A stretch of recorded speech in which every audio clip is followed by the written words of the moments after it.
Many people like to use squats and gait analysis and toe touches and all sorts of complex movements in order to assess their patients and clients. What we're going to talk about today is how to actually use those, what those tests are showing you, and much more, all on this week's episode of. Welcome to Reconsider. I'm Bill Hartman. This is the podcast to challenge you to ask better questions, to look beyond traditional models of thinking and arrive at better health and fitness solutions.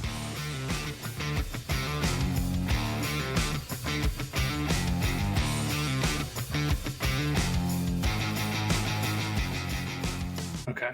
So last time we talked about table assessments. We talked about the assessment course that Bill has put together. Part of the assessment course, outside of doing table tests and interpreting table tests, is complex movements. So we're going to talk about which are the main movements that we use and why. And then I think a lot of people like to talk about gait analysis and walking and being able to determine what's going on by walking. And I think if we kind of talk about that and look at it from the perspective of the UHPC model, it will clear a lot of things up for some people, or maybe let them understand that the things that they were looking at were probably not that important or incorrect. Okay. So let's just talk about the main movements that we would use in complex movements and what they sort of what they tell us. And maybe compare that to we can compare it to legacy perspectives or models, and why that might not be the whole picture. Okay. First, let's emphasize whether you do table tests or not, you should probably understand them. Sure. Because what they provide is an understanding of how these external rotations and internal rotations are produced by the shape of the structure itself.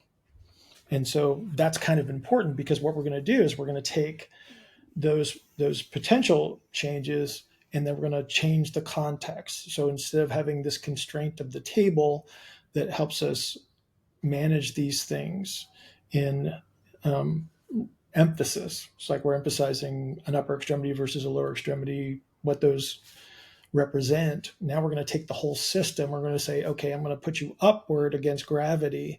I'm going to have you perform an activity that we can, I hesitate to use the word standardize, but again, we're going to use it as a comparator, which is the great value of complex movements, because we can see differences in befores and afters, but we have to understand what those shapes represent and what the changes would represent. So we can limit our approach by selecting out some specific movements that are a little bit easier to see. Ultimately, what we would want to be able to do is take any movement, because all movements are complex when we're moving upright against gravity, right? So in this circumstance, and you can just take some of your typical complex movements like toe touches and squats and split squats, turning, whether it be like a seated or a standing rotation or something to that effect, because each of those elements of the propulsive cycle are all represented in those activities. Somewhere both sides appear to be doing the same thing at the same time, and some that are obviously more asymmetrical, like your turns and your split squats. Yeah. And so we use those to compare. It's like, okay, let's just say I have somebody that's totally clean on the table. Everything appears that I would have full relative motion in the entire system. Now I'm going to move you into upright, and I'm going to say, well, can you organize the system to access that relative motion, or is literally the stress of gravity the interference? And so we can, and this also helps us determine our exercise selection, whether we need to take somebody, out of a normal gravity situation, and we can reduce gravity, and we can do that with cables and bands and lying down on the ground and things like that. So again, the complex movements give us a lot of information as to what this person is capable of doing from an exercise selection standpoint. And so we don't have to create a bunch of new tests. We just have to recognize what these movements actually represent. And so we can talk about that. Right. So yeah, we're trying to get The ERs and IRs and measurements we get on the table are going to sort of tell us what ranges of motion this person has, and more importantly, sort of where they tend to end up within their base of support or outside their base of support when they are compensating, when they are using their behavioral strategies. Right. Once we work back those strategies to giving them relative motions on the table, then what you're saying is we put them upright to put them into like the gravity field, have to stand on two legs and then move around. And we start to see like where their compensation strategies come up.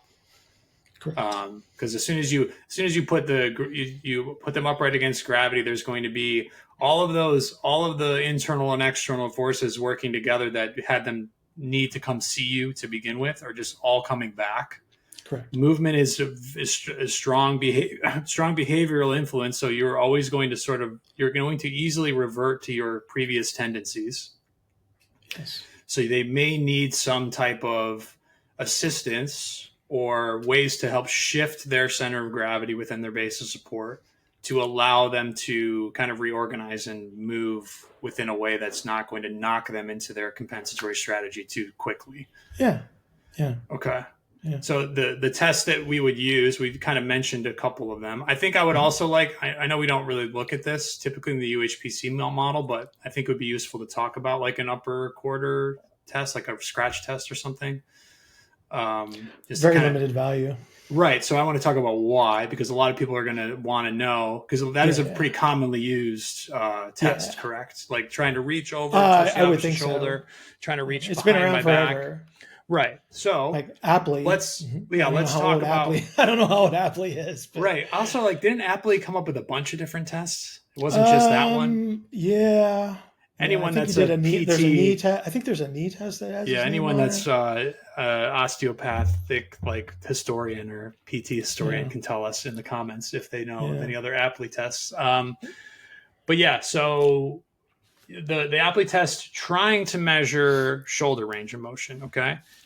Yeah. What is it really showing us? Because it could be useful to see someone try to do this and how they compensate when they try to do it, right? Well, yeah, the compensations are infinitely more valuable because I don't know that I've ever seen anybody pass the test. Ever. So let's talk about why it might not be so useful and why you can't really measure what you're trying to measure in that position. Well, okay, so I think the misunderstanding is that there is one shoulder that's turning into ER and one shoulder that's turning into IR in that test. Yeah. And they're both IR strategies. Like if you could pass it, you're looking at different representations of actually a late IR strategy. In both and I think someone might pause for a second when they hear that and be like, "What do you mean?" So we usually just tell people to try it, right? So if I reach my right hand up and try over my head and try to touch the outside of my left shoulder blade. Yeah. Pay attention. All I need to do is pay attention to the position of my humerus, right? Yeah. So if you reach straight out in front of you, palm up. So you're going to externally rotate the shoulder to its maximum degree at shoulder level. And if I hold that ER all the way up, I can't touch the opposite shoulder blade. I actually have to turn into internal rotation to reach by my head, which is IR. Yeah, like you literally have to turn. Like you have to turn you're going to turn your hand into IR. You're going to turn your forearm into IR, and the humerus is going to follow into IR to get over to the opposite side. Right. So, in order to reach either above and across or below and across, you are IRing in both of those. Yes. So so that immediately just takes away the value of what people were using it for. Also, I think. Well, it doesn't reduce value. I think it's just the recognition of what is actually happening. Yeah, I mean, and it's it's just it will just be a measurement of how much compensation someone can drive through their neck. Neck, thorax. You see somebody sort of thrust their chest forward. Absolutely.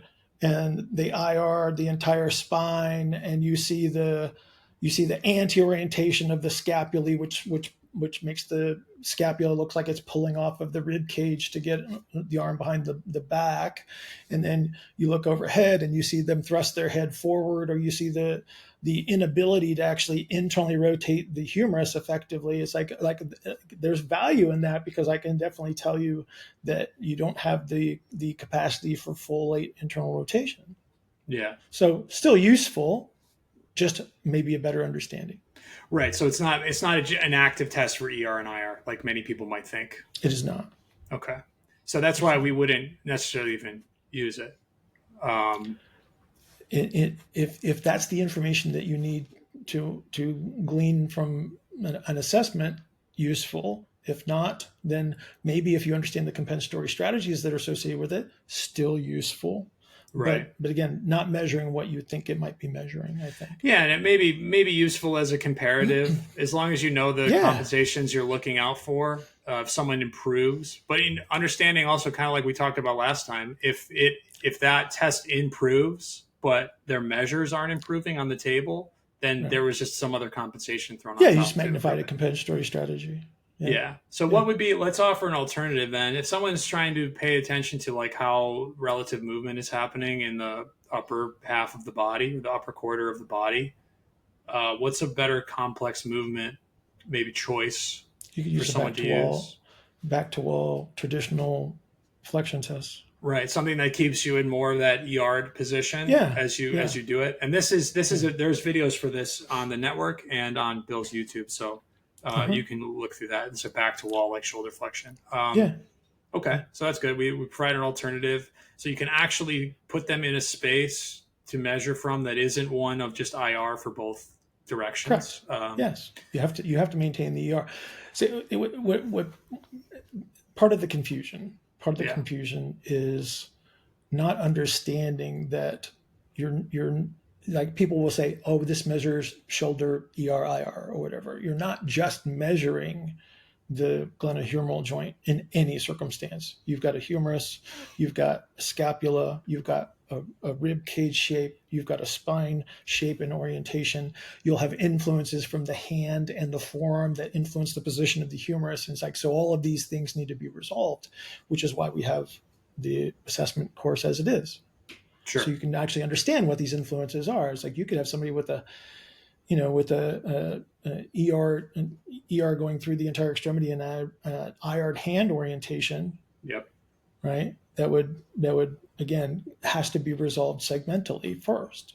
Yeah, and I think this is probably a good opportunity to say that we are close to releasing. So by the time anyone watches this, it'll probably be ready to go. But on the UHP network, which is free, you can go there, and we're close to finishing the Assessment 101 course, which will go over the major table tests that we've talked about, and we'll also go over these major complex movements we talked about, and give you like some pictures and some description on how to utilize them and interpret them. So I don't want to necessarily go through every single one of those, but we're talking about some of the big hitters. Mm-hmm. We did something for like the upper quarter, shoulder range of motion, whatever people are trying to measure with that. Let's talk about probably squats and toe touches. And then I want to talk about gait, people that talk about gait analysis. And I'm making air quotes for everyone listening.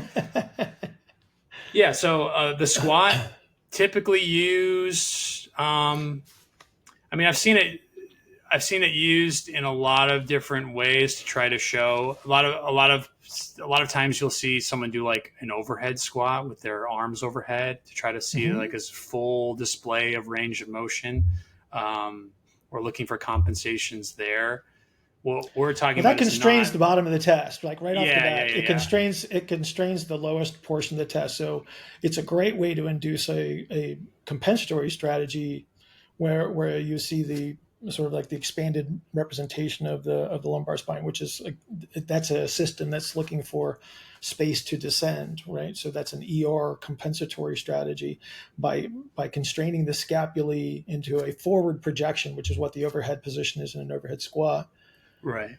Well, it's also a late propulsive position, and the bottom of a squat is an early propulsive. That is correct. That's why there's a conflict, and that's why you'll see more compensatory strategies, and then And they say, well, but it cleans up when I elevate their heels. Yes, because now you're putting the entire system into a late propulsive strategy. So now you don't have the mismatch between thorax and pelvis in that circumstance, nor Right. or even the foot for that matter, right? So you're at least you're being coherent with a late propulsive strategy. So of course the movement will look better. Right. So now let's talk about, so that's a legacy way of testing a squat and why it doesn't really show you the full picture. It gives you a very limited representation of something very specific, but that's not really what people are looking for or looking at. Yeah. Is from our perspective. So how would we utilize a squat differently, and what information are we looking to glean from the squat assessment? So a squat goes from the bottom up as far as its representation goes. So early propulsion is, so here's the requirements. I need enough ER space. So ER creates a space for me to descend into. I need to be able to superimpose internal rotation on that in that space. And it's not maximal internal rotation at the very bottom of a squat. It is because early is the first superimposition of internal rotation. I don't need a maximum amount of internal rotation to descend into the deepest possible squat. But I do need enough ER space, and I do need to superimpose some measure of internal rotation. And so if I could compensate and create a big ER compensation, I can have somebody that has crazy limited motion on the table when I start to emphasize certain segments, but yet they could still stand up and perform what would appear to be in many eyes as a very good deep squat. But it's compensatory in that circumstance. So there's the value of understanding table tests versus the complex movements. I could have somebody that appears to have a very deep squat, and they go, oh, look at all the range of motion you have. It's like, oh, and I would say, well, look at all the compensatory strategy that you have, right? And so that understanding becomes much more important, because now what you may accidentally do is load someone in a squatting activity and magnify the strategies, and now there are consequences to that, where you have stagnation of energy, loads on structure, and so on and so forth. Okay, so that was squat. Let's talk about, what else did we say? We're going to talk about the toe touch. So typically, I think the toe touch is to look at, people are concerned about looking at I don't even know anymore. Like what I'm trying to remember back to, like what I was told. What you used to look at. What we were looking at, hamstring tightness. Maybe? Well, people will talk about that because they'll feel muscle activity and connective tissue tension, when they bend forward. So then, of course, wherever I feel it gets blamed when it's actually a strategy to try to resist you from doing that. Right. So again, you're dealing with muscle activity. There is similarity between the squat and a toe touch in the fact that the axial skeletal shapes will follow. So when you initiate a toe touch, you're actually in late propulsion. You're actually moving forward, and then what happens is you slow forward down, and that's where you arrive at the bottom of the toe touch. So we're trying to reduce the influence of the extremity behavior, so we can refine our perspective on whether we have more axial behavior that could be interfering with activity or the lower extremity. And so that's the advantage between those two. So they kind of go hand in hand. We've got two rotation tests that we'll use that in a very similar manner, where we're actually using the extremity. So let's just lead into that, where we're doing like a standing rotation test, which would involve the lower extremities. It's an asymmetrical test, which is different from the squat and the toe touch. And so what we get on either side is a differing representation of the phase of propulsion. So the direction that you would turn in a standing rotation test would be towards early propulsion and away from late propulsion, and obviously vice versa. And then if we take you to a seated representation, once again, we're trying to take the extremities out of the equation, so we can actually refine whether we're looking at something that is more axial in origin versus extremity. Right. So that's an important distinction. I kind of want to repeat that for everyone listening. So the toe touch being an axial representation of what's going on through Mhm. early, middle, and late propulsion. That's And correct. then a squat is less constrained. The joint, the appendicular skeleton can bend and Yes. turn. Yes. So it's more showing you the whole system Yeah, moving we have through. axial plus appendicular in a squat. We have primarily axial in a toe touch. Right. We have axial plus appendicular in standing rotations, and then we have more axial in a seated rotation. Like right. So it's just zoomed a more out, refined. zoomed in. Yeah, it's like what is contributing to whatever degree. Yeah. Okay. Right. Okay. So then I think instead of talking about split, I think let's talk about gait because I talked about it a bit. Split Mm-hmm. squat we talk about a lot on the network, so it's not an advertisement for that, but in UHP Plus we have like case studies. We have case study episodes, which are basically like a podcast series of you and I talking about different case studies. Yeah. And we look at a lot of split squats. Yes. So we use that as a way. It's a pretty huge big bang for your buck. Like if I at this point, if I had to just look at one thing complex to someone to do, it'd probably be that and maybe a toe touch. But yeah, anyways, so check that out. A bunch of stuff with that. Like I said, free assessment course going to be available soon. It has a big split squat part in it. So let's talk about walking. Let's talk about what people seem to care about when it comes to like gait analysis and walking, and then I think what people should actually be paying attention to when they watch someone walk. Well, it is a common representation of all the phases of propulsion. So, propulsion is moving forward through space in contact with the medium. Right. Sometimes the medium is your own body. Sometimes it's water if you're swimming. Sometimes it's the ground when you're walking. And so, what we would expect to see is if we looked at all of our complex movements, we would have a general idea of what this person's capabilities are. And then what we're going to do is we're going to put them in a much more dynamic context where I'm going to see this demonstrated with rate much more influential because I am moving forward at a very obvious state. And so we could see any differences in, say, foot contacts to the ground, knee orientations. You'll see magnifications of compensatory strategies that would be similar to what we would see in complex movements. I don't think most people like without having looked at a lot of people walking benefit a great deal from it unless you're looking for something in isolation, like again, foot shape, ground contact, something that's specific that showed up in your complex movements. I think it's a little bit easier to use walking for that purpose.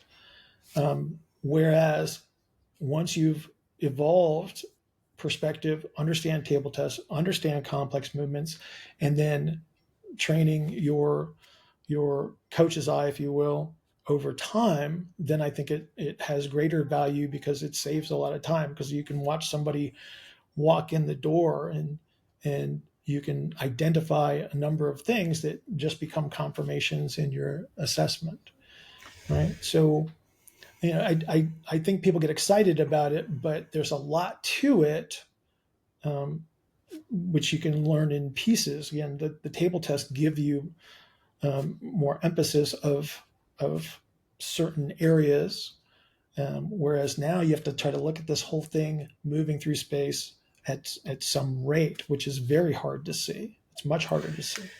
Yeah, and I think a lot of people when they sign up for like a gait analysis course, they're really paying attention to these like diagnoses that you would see, like Trendelenburg gait, or what are some of the other names that you typically see for in gait analysis for compensation or compensated gait?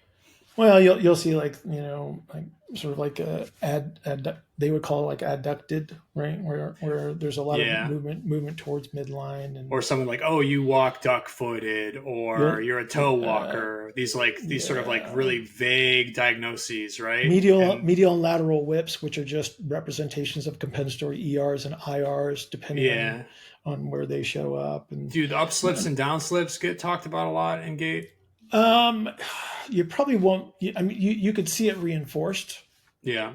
but not necessarily directly. I think one of the biggest things that gets totally ignored is thorax and upper extremity. Right? It's Right. very difficult to find a, a book on locomotion that takes the thorax and upper extremity into a great deal of consideration. Yeah, It's everything just is just about the foot and the leg and the pelvis. yeah, like most of your like the EMG stuff is going to be all lower extremity.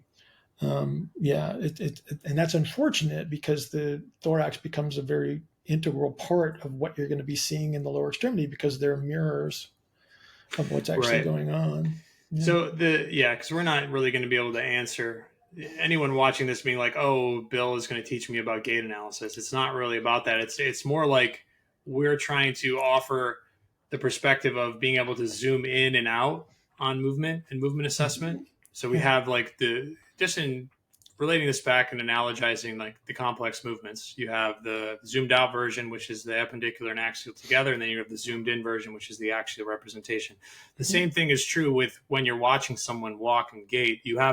We will develop based on what we learn and the assessments and what we expect from different movements. We'll develop this sort of eye that you're talking about, coach's eye, for what should Mhm. be happening as the Mhm. foot interacts with the ground, the wave of motion of rotation that should go up through the body and then back down through the body, so that Correct. understanding that you have the wheel and the hub, so the pelvis being like the hub of this movement system, and then the wheel Mhm. being the extremities, and Right. those sort of like lagging behind the movement. So it is complex, and it is a Of pretty course. difficult thing to be able to kind of look at without experience or just a general understanding of what is going on and what we expect. Right. Well, you have to understand what the options are in like an ideal circumstance first, right? Like what because if you don't have an expectation of what the options provide, you don't have anything to compare to. Now you might see things, like you might be able to recognize something, but you wouldn't understand it sufficiently, right? So if you see a lateral heel whip in somebody that's walking, that's an IR compensatory strategy through the axial skeleton that's actually creating that, right? If I see a medial heel whip, that's somebody that lacks the late external rotation. It means they'd rather be weight bearing on that leg than trying to propel forward off of it. Yeah. Right? And it's like so there is clarity of understanding, but you have to be able to understand like what would that table test look like? Okay, well, what would that look like in a standing rotation test? And then I can say, oh, now I can see how I can recognize this in a much more dynamic environment like walking, which is again, it's a very high rate of movement, which makes it more difficult to see. But just like Sure. anything else, it's a matter of it is experiential. You do have to spend time looking at a lot of things, making a lot of comparisons, so that you do understand what you're actually seeing. Right. The sum, yeah, understanding like the 30,000 foot perspective, the sum of the parts, the potential for different places that the compensation is coming from as well. It's like an Mhm. IR compensatory strategy isn't always going to be addressed at one spot in the body. Correct. It could be showing up somewhere else. Yes. But understanding the rules, that's kind of why you teach the UHPC model the way you do, where everyone has to understand the principles and concepts first. Because a big problem with all of these biomechanics experts and courses out there is that they're trying to get you to the point of like a veteran experienced practitioner in an 8-week course, and that's literally Well, impossible to do that's because they're generalizing everything. They're saying that, okay, well, if you see someone walk with this strategy, it's an IR compensation, so they're lacking IR and they need to work on their hip internal rotation. It's like, no, that's probably not right. Maybe that'll Yeah. get you there. But it's like where it's like understanding n equals 1. Each person has their own structural bias, where that person is within their base of support, what movement strategies and behaviors they use to get to that place. Yes. And then it's being able to reorganize that person to move forward with them instead of just giving everyone the same exact 3 exercises to try to get IR back. Creating with 90% of those people creating another compensatory strategy on top of the ones that they already had, and then washing your hands of it if it doesn't work. Just blame it on somebody. Kick the can down the road to somebody else. Okay, I think we accomplished what we were trying to accomplish. What do we got to do? A question. I don't know. No one really answered the last one, so I don't know if anyone's watching to the end again. If you're watching, leave a comment on YouTube because it helps drive traffic, and it also lets us know that people are actually watching to the end. I want to know people's coffee orders. Like, what do you order when you go to the coffee shop? How ridiculous is your order? Idea. Is it like? I have no idea. Well, because I mean, I usually do very simple. I have very simple orders. I'll do like a flat white with cinnamon. I don't even know what that means. See, I don't even know what a flat white means. It's all about the ratio. Culture. It's all about the ratio of foam to milk when it comes to these like lattes, flat whites, cortados, macchiatos. Yeah, I know how to make my own coffee. Right. You push a button and water comes through the beans. It goes through the stuff and then it makes coffee. Yeah. Right. And you get all those beautiful microplastics. Try it. That's what creates longevity, right? There's preservatives, right? Yeah, there you go. Preserving. Okay. So leave your coffee order. More complicated the better. I want to hear someone's like 9 ingredient coffee order from Starbucks that ends up being $13. Those are my favorite. It's like you went to get a coffee that was $13. That's people impressive. People think walking's complicated. It's like some of these coffee orders are kind of ridiculous.